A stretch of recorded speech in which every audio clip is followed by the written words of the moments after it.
যাই মাটি একটু কোপাই। আরে টিনা, ওই দেখ ওখানে একটা কি। আরে মা, এত ভয় পাচ্ছ কেন? দাঁড়াও আমি দেখছি।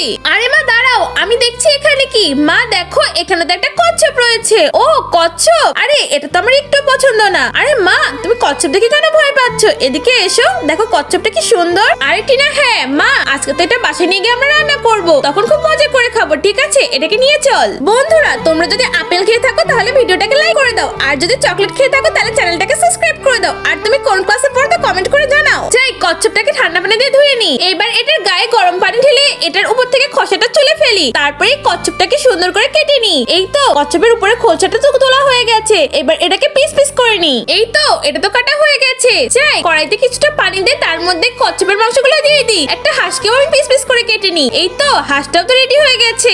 এইদিকে আমার কচ্ছপগুলো তো সেদ্ধ হয়ে গেছে। এবার এটাকে তুলে ফেলি। এবার একটা কড়াইতে কিছুটা তেলের মধ্যে হাঁসের মাংসটাকে নিয়ে ভালো করে ভেজে নি। এর মধ্যে একে একে জিরা, আদা, রসুন আর পেঁয়াজের কুচি দিয়ে ভালোভাবে নাড়তে থাকি। একটু লবণ আর সয়া সস দিয়ে দিই এর মধ্যে। এই তো আমার হাঁসের মাংস তো রেডি হয়ে গেছে। এটার উপরে কচ্ছপের মাংস দিয়ে নাড়তে থাকি। আরে মা ওয়াও, এটা খেতে তো দারুণ হয়েছে।